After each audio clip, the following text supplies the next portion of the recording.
Presentasi, kita buka sama-sama dengan baca basmalah. Bismillahirrahmanirrahim. Oke, hari ini sudah pertemuan berapa ya? Saya lupa. Kamis. Sudah pertemuan ke-10 ya. Analisis korelasi dan regresi. Ya. Oke, silahkan yang bertugas untuk presentasi.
Yang presentasi silahkan.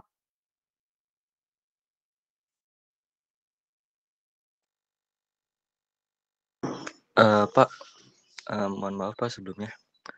Hmm. Jadi dari kelompok 1 mengiranya hari ini tuh masih pertemuan 9 Pak. Jadi kelompok 1 masih berprogres Pak untuk materi presentasinya. Oh, jadi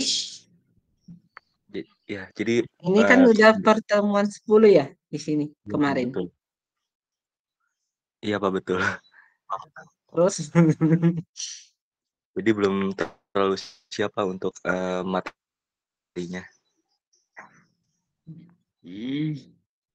udah.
Oke, kalau gitu nggak apa-apa. Hari ini kita akan belajar sedikit tentang materi analisis korelasi dan regresi.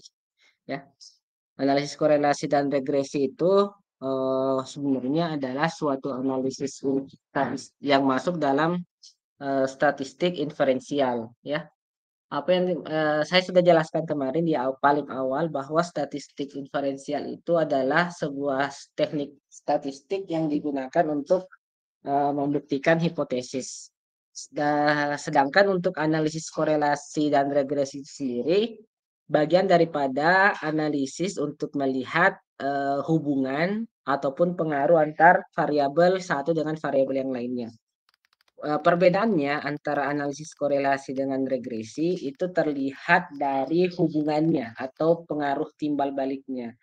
Kalau korelasi biasa kalau bahasa Indonesianya disebut sebagai hubungan.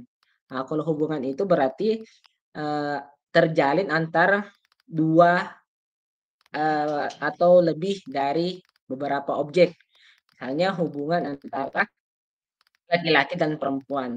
Baru bisa dikatakan sebagai sebuah hubungan apabila laki-laki memiliki hubungan dengan wanita, wanita juga punya hubungan dengan si laki-lakinya, atau adanya yang namanya hubungan timbal balik atau saling searah. Nah, itu yang dinamakan sebagai korelasi. Tetapi apabila misalnya hanya laki-laki yang memiliki hubungan kepada perempuan tapi perempuan tidak, sebaliknya itu namanya sebagai regresi.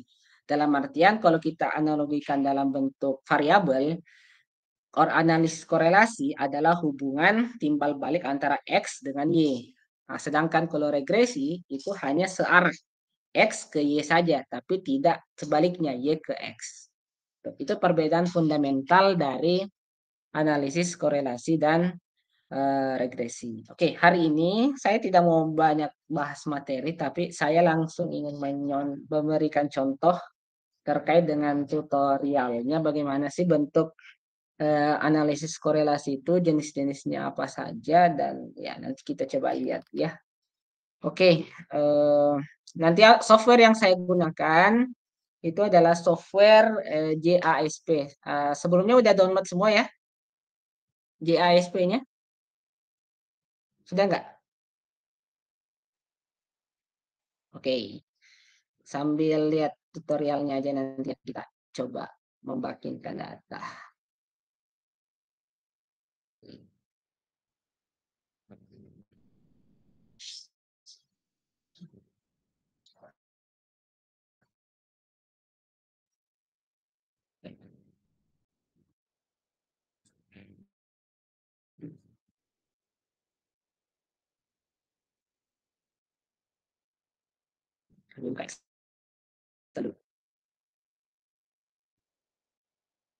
Oke. Langkah pertama untuk melakukan analisis korelasi yaitu memastikan bahwa kita memiliki data. Kita memiliki data. Data apa yang harus kita miliki? Itu secara umum minimal dua jenis data. Yang pertama data dari variabel X, yang kedua data dari variabel Y. Ya, kenapa penting data ini? Karena untuk melihat hubungan antar dua data atau lebih. Jadi kita butuh paling sedikit dua data yang berbeda, yang saling independen dan tidak terkait satu dengan yang lainnya. Oke, kita coba membangkitkan data, acak aja ya. Gunakan run between. Misalnya saya pakai 10 sampai 90. Kalau yang ini kelihatan nggak ya? Kelihatan nggak presennya? Kelihatan, Pak. Ada, Pak. Oke, kita coba juga ini. Jangan 10 deh. Ini 20 sampai 120. Ini kita sorot sampai 40 data. Itu pun dengan 40 data. Kita akan spasial. Oke, sekarang kita sudah memiliki 40 data. Sekarang setelah data ini tercipta, data ini kemudian kita pindahkan ke JASP. Nah, tampilan utama dari JASP ketika kita sudah membuka akan seperti ini. tampilan awalnya ya setelah kita mengklik. Langkah selanjutnya untuk melakukan analisis korelasi dan regresi adalah kita klik yang bagian new data ya, new data. Nanti akan berbentuk seperti ini.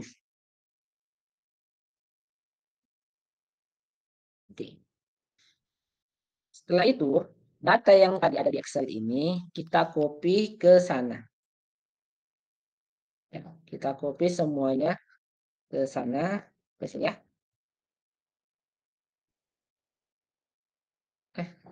Apa ya?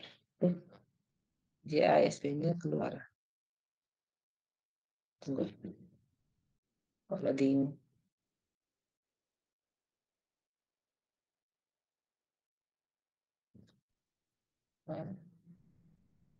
GISP-nya sepertinya ada masalah.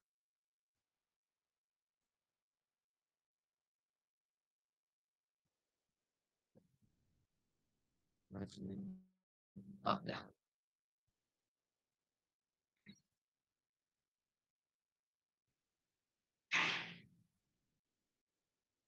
Oh, nggak bisa di copy, guys. Ya udah, kita coba aja bangkitin data yang lain.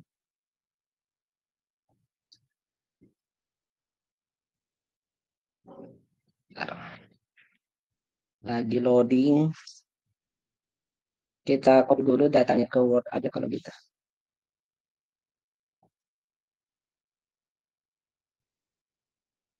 Terus ya istilahnya.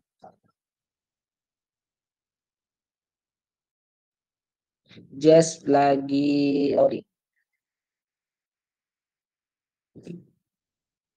Udah. Change data editing.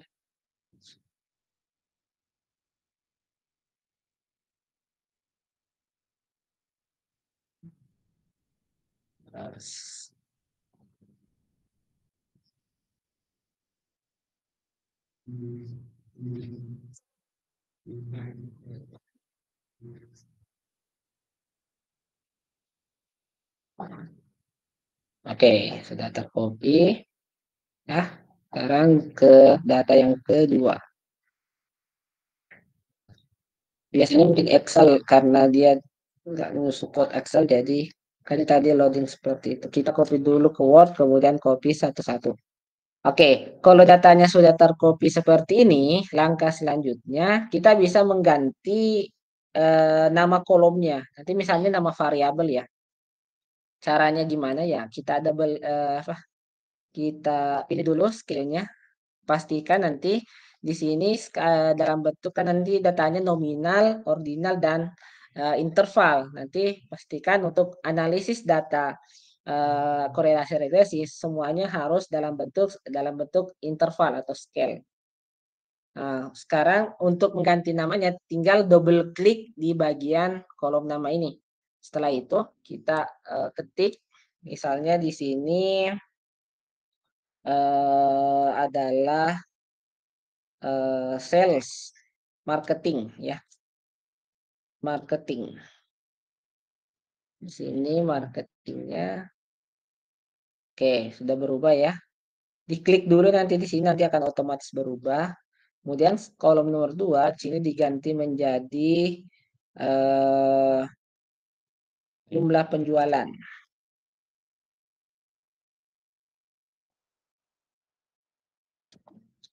Ya, nanti klik yang bagian long line-nya nanti otomatis berubah. Nah, setelah ini kemudian berubah, ini bisa di-close ya, bisa di-close. Setelah itu kita bebas ingin menganalisis apapun ya. Mau menganalisisnya dalam bentuk deskriptifnya dan seterusnya sudah bisa. Kemudian untuk melakukan analisis, kita klik yang bagian analyze ya. Di sini banyak ya jenisnya. Mau deskriptif, tes, mix method, regression, frequent, faktor, dan sebagainya. Nah, untuk melakukan analisis korelasi dan regresi, nanti kita klik bagian ini, regression ya. Nanti di sini banyak jenisnya. Ada yang korelasi, analisis korelasi, ada yang analisis regresi linear. Nah, untuk melakukan analisis korelasi, kita pilih saja yang bagian korelasi. Sedangkan untuk melakukan analisis regresi, kita klik bagian linear regression. Nah, untuk pertama kita coba dulu yang analisis korelasi secara klasikal ya. Di sini juga ada yang Bayesian, tapi nanti ini menggunakan teorema Bayes ya. Teorema Bayes. Kita pakai dulu yang cara klasik. Nah, setelah diklik nanti otomatis akan seperti ini tampilannya, displaynya. Jadi ini analisis correlation. Nah, sekarang kita akan menempatkan data ini ke samping kanan, ya, ke samping kanan.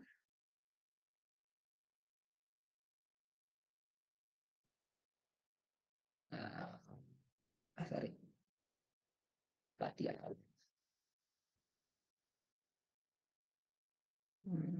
Tidak ada korelasinya. Display kalau itu parsial.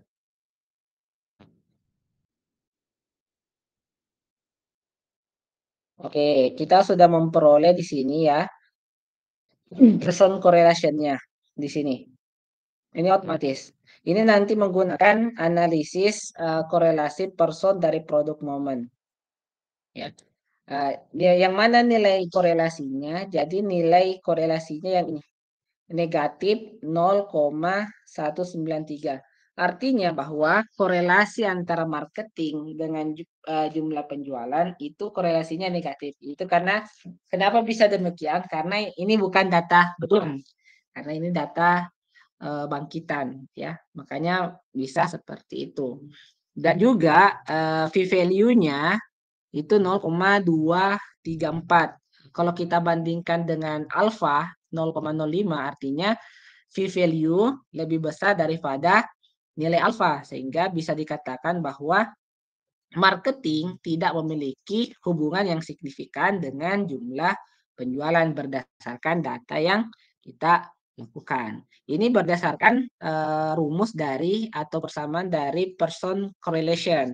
Kita juga bisa menggunakan koefisien korelasi yang lain. Jadi di sini banyak ya pilihannya. Ada person correlation, ada Sprintman-Bowl, ada juga rumus Kendall ya.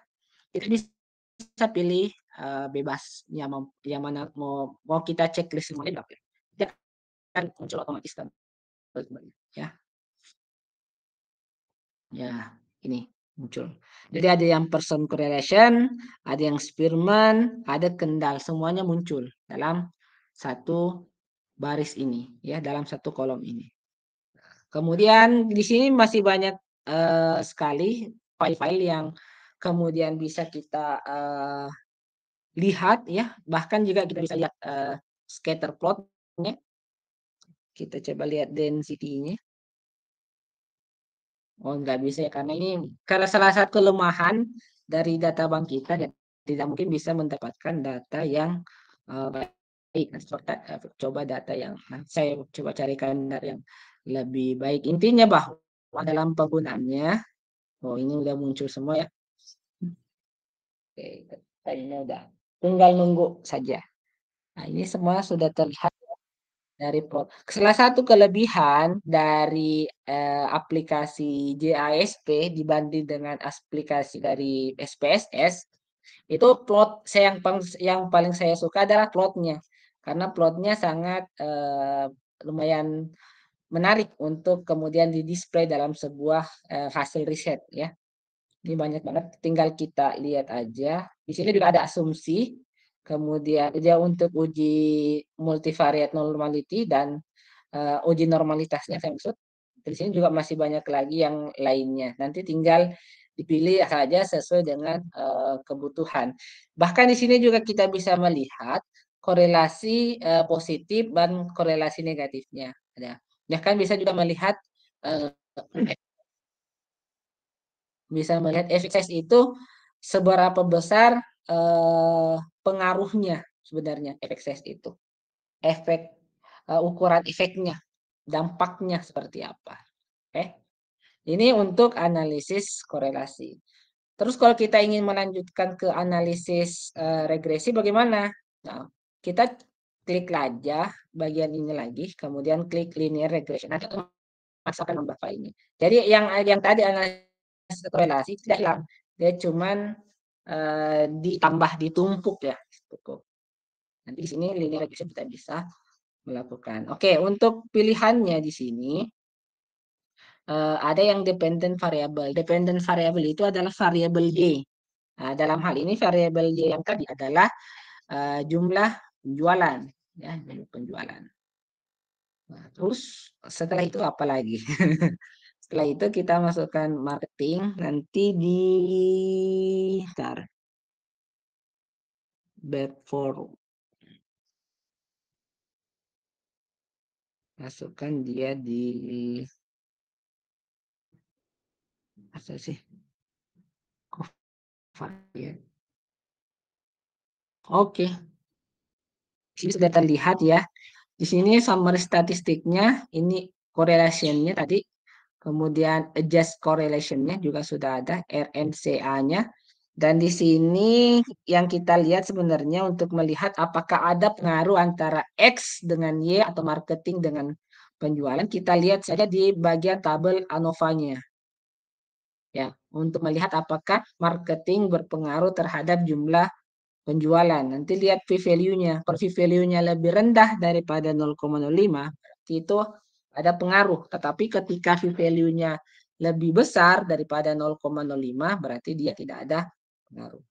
Kalau di sini memperlihatkan p-value-nya lebih besar, ya, sehingga bisa disimpulkan bahwa dalam data ini marketing tidak mempengaruhi jumlah penjualan. Oke. Itu aja sih kesimpulan secara umum untuk melakukan analisis regresi. Selain itu juga di sini banyak ya model statistiknya, bahkan kita bisa memperlihatkan plotnya.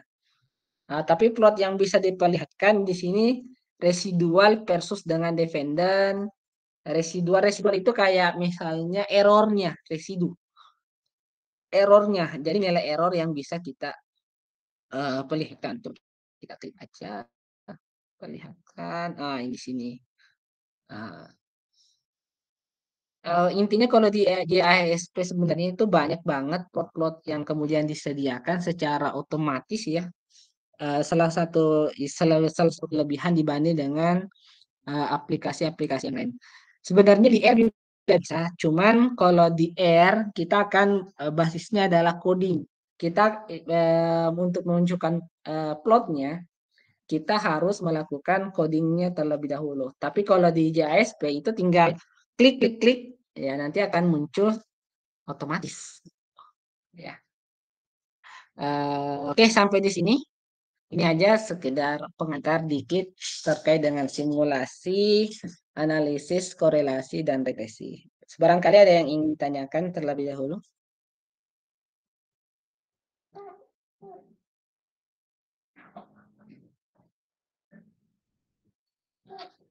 Halo?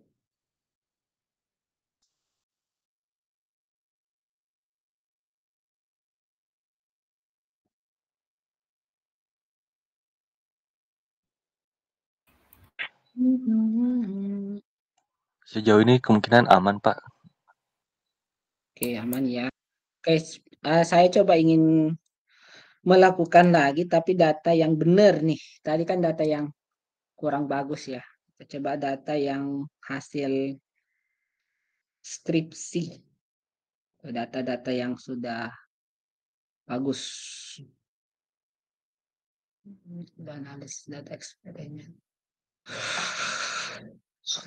Mana ya penelitian regresi?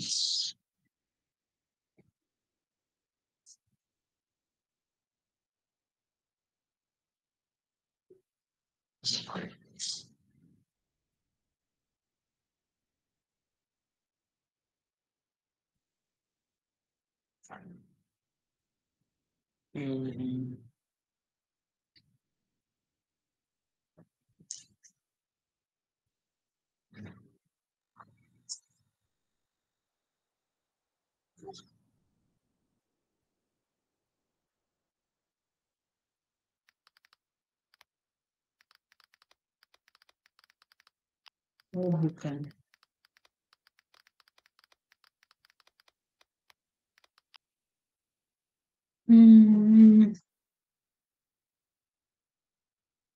Bentar ya, saya cari datanya dulu untuk penelitian korelasi. Hmm. Hmm.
Oke, sini saya sudah nemu satu data terkait dengan bisa kita analisis ya. Saya buka GIS, buka GIS punya keluar.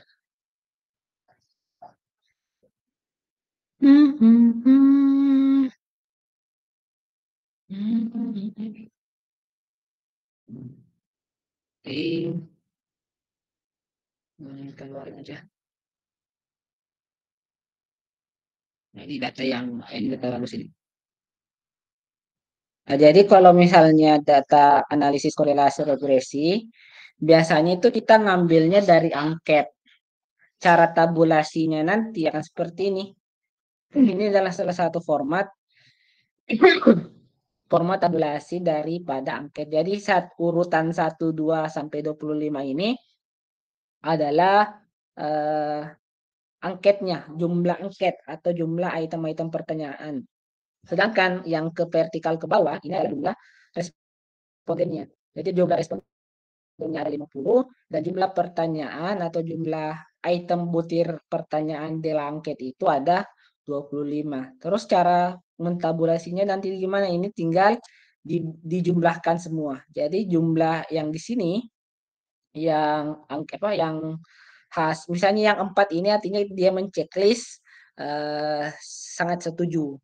Yang kedua, yang 3 kurang setuju dan seterusnya. Jadi ini checklistnya dari 1, 2, 3 dan 4. Nanti kalau dia menceklis 4, tulis 4. Tapi nanti untuk tabulasinya, untuk melihat pengaruhnya, di sini pengelolaan kelas terhadap keterlaksanaan pembelajaran. Seperti itu. Nanti ditabulasinya secara total aja. Oke, coba kita pindahkan ke Word dulu. Karena tadi JSP nggak mau. Kita pindahin.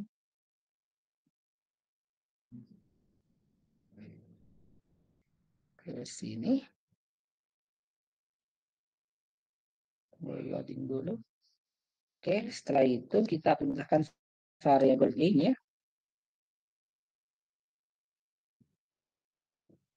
Dan ini ke Word dulu.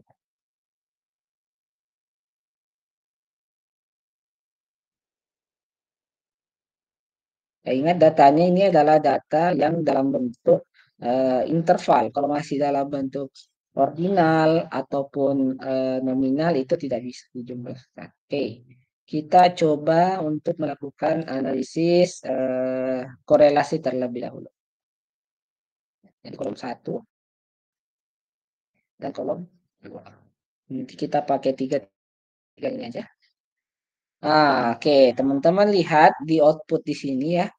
Untuk correlation-nya, person korelasi di sini nilainya 0,917. Dalam analisis korelasi itu punya kriteria. Semakin kriterianya adalah 0 sampai 1. Semakin dia mendekati 1, ya, semakin dia mendekati 1 berarti korelasinya akan semakin kuat atau hubungannya akan semakin kuat. Semakin dia mendekati 0, maka korelasinya akan semakin lemah, ya. Berdasarkan data yang kita peroleh di sini ternyata nilai person correlation adalah 0,97 dan ini sudah sangat kuat dan juga dibuktikan bahwa p-value-nya ini lebih kecil daripada 0,01, ya. Berarti antara apa tadi ya, pengelolaan pembelajaran dan keterlaksanaan pengelolaan kelas dan keterlaksanaan pembelajaran itu ada hubungan yang sangat erat, ya, sangat erat hubungannya karena memperlihatkan dari nilai person korelasinya dan nilai p-value-nya dan hubungannya itu sangat signifikan. Jadi kalau untuk person correlation itu untuk melihat seberapa kuat, sedangkan untuk p-value untuk melihat hubungannya itu apakah signifikan atau tidak. Oke, sekarang kalau sudah lihat ini, kita juga bisa tadi lihat scatter plot-nya, ya. Mau yang head map-nya juga bisa. Semuanya bisa, ya. Apalagi datanya ini data yang bagus. Tadi kan data yang bangkitan yang kurang bagus ya. Kayaknya ya, ini kita bisa lihat. Ini distribusinya juga hampir mendekati distribusi normal. Ya berarti datanya ini bagus. Ya secara density-nya, kemudian secara normalnya, ini datanya data yang bagus karena sudah mendekati distribusi normal. Ya, asumsi klasik yang kemarin. Sekarang coba kita lihat yang linear regression. Regresi linear. Kolom satu adalah lihatnya, kolom dua adalah dependent. Di sini memperlihatkan. Nilai ANOVA, ya, tabel ANOVA ini memperlihatkan bahwa ternyata antara pengelolaan kelas dengan keterlaksanaan pembelajaran itu punya pengaruh yang signifikan. Ya, punya pengaruh yang signifikan. Karena p-value-nya lebih kecil daripada 0,05. Sangat kecil lah gitu. Artinya memang sangat berpengaruh secara statistik. Kita juga bisa lihat ini ya, Durbin Watts. Di sini ada partial eta square untuk melihat efek size-nya sebenarnya di sini untuk melihat seberapa besar pengaruh untuk masing-masingnya. 0,917 itu sangat besar, hampir dengan sama dengan sebenarnya yang ini nilainya, atau hubungannya sangat kuat sekali. Oke, teman-teman bisa mengeksplor sendiri nanti bagaimana tools-tools yang ada di sini dan sebenarnya di JISP tidak terbatas analisis regresi. Di sini ada analisis ANOVA untuk yang mendapatkan analisis ANOVA. Nanti saya harap nanti presentasinya ada simulasi JISP ya, menggunakan ini yang juga menggunakan uji T parameter. Uji T parameter rata-rata dua kelompok yang sel independen ini bisa menggunakan yang ini juga independent sample t-test, paired sample t-test, ya, memanfaatkan semua simulasinya yang ada di sini. Begitupun yang yang lainnya. Di sini juga ada analisis faktor, tapi saya tidak ngajarin yang ini beda korelasinya. Ada juga meta analisis, ada juga network, ya, network analisis, ada juga SEM analisis dan lain sebagainya. Jadi sangat banyak dan menurut saya cukup komplit untuk yang pemula dalam melakukan analisis data. Oke, itu saja kayaknya untuk simulasi pembelajaran kita hari ini. Saya harap minggu depan, berarti minggu depan sudah langsung 2 kelompok ya. Dua kelompok yang akan menjelaskan. Oke, cukup. Saya mau absen dulu. Absen teman-teman. Siapa ada yang hadir dan tidak hadir. Sebelum saya absen, ada yang ingin ditanyakan nggak?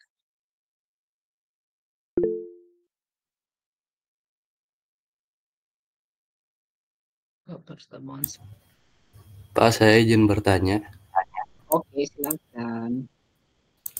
Kalau perbedaan klasikal sama Bayesian itu apa ya, Pak? Dari segi persamaan rumusnya, kalau di klasikal dia menggunakan rumus yang normal, tetapi kalau Bayesian nanti di JSP itu kemarin kan kita belajar sedikit ya terkait teorema Bayesian. Di situ nanti akan masuk terkait dengan apa, probabilitas, teorema probabilitas sudah masuk di situ. Jadi ada persamaan bias yang masuk di analisis regresi dan analisis korelasi. Ada penambahan rumus sebenarnya secara statistik di situ. Tapi hasilnya tergantung datanya. Ada kadang dari Bayesian datanya, misalnya dari klasik datanya signifikan, tetapi ketika dilihat dari teori Bayesian malah tidak signifikan. Tapi itu tergantung jenis data dan tergantung juga variabel apa yang akan diteliti. Cuman kalau biasanya penggunaan Bayesian itu masih belum terlalu umum digunakan dalam analisis statistik. Yang paling umum ya klasik aja yang biasa. Oh, baik Pak, terima kasih Pak. Ya sama-sama. Oke, kita mau ngecek dulu satu-satu ya. Oh, lama banget ini nggak ngabsen kalian. Oke deh. Ada 28 orang, tapi di sini 25. Berarti ada 2 orang yang hadir. Ahmad Hilman. Hadir, Pak. Hadir. Oke. Daniel. Daniel hadir nggak? Hadir, Nggak Pak. ada ya? Kirain nggak Hadir, ada. Pak. Deksi. Oke. Deksi. Hadir Pak. Hadir ya. Didra. Hadir, Pak. Ina. Hadir, Pak. Fadli. Hadir, Pak. Fakri. Hadir, Pak. Gilang. Hadir, Pak. Kinta. Hadir, Pak. Kiroman.